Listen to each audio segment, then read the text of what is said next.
Magandang hapon mga kasangkay. Ito nga palang isang training natin na bonsai na tawag na punong kahoy na bignay. Marami pala siyang sakit mga kasangkay. Yan ang pagpasin nyo maigi. Nagkasakit siya. Yan tinatawag na aphids. Ano? Kung mapansin nyo mga kasangkay,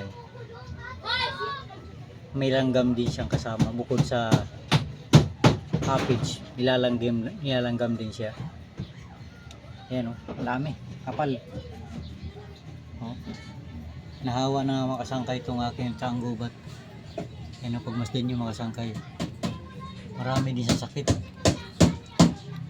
Yan yung epekto nung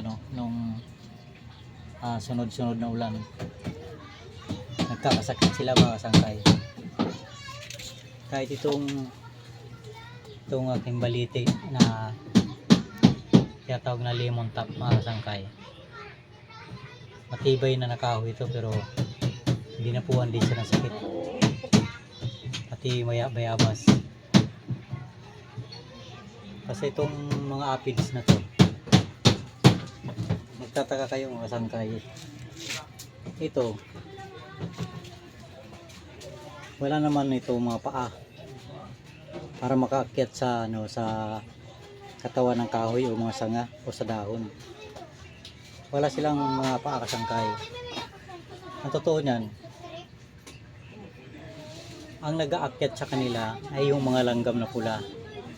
Hinahakot sila ng langgam na pula para ikapit dun sa sanga ng kahoy o dahon. Kasi kung tawagin sila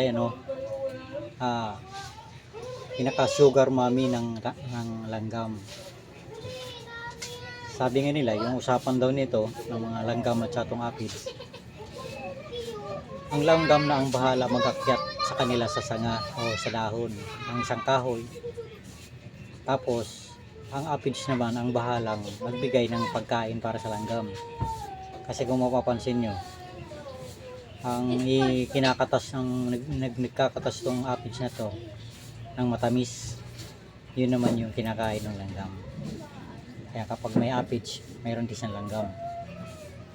Akala nyo nakakalakad yung mga yan, hindi, langgam ang nagdadala sa kanila.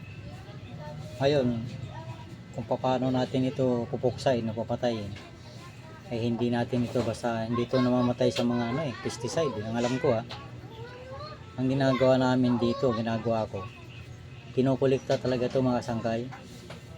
Yung pagtsatsagaan natin na punasan ng basahan yung puno, kudkurin yung aphids na nakadikit para tuluyan silang mawala. Kasi kung gagamitan natin ng pesticide, minsan sa tapang ng ating ina-apply sa sa pag-apply ng pesticide, nadadamay pati yung mga halaman o kahoy o materialis natin mabinubuksan. Kaya ang ginagawa ko dito, pinagtsatsagaan ko ito tanggalin mga kasangkay. Yan lang ang mga ititip ko sa masasabi ko sa mga kagaya ko lang din na mga nag-umpisa pa lang mag-bonsai. Kasi hindi man maiwasan ito na yung ating mga binubonsai ay magkasakit o dapuan na sakit. Dahil sa ulang muna, hindi naman taga full sunlight itong mga pinaglalagyan natin. Kaya mabilis yung kumbaga nandito yung mga bakterya na makapit sa halaman. Itong lugar ko nga, maliit niya nga lang to, tinubuhan pa siya ng pinabuhay pa siya na papaya. Ilang mga sangkay. Ganang hapon. Maraming salamat.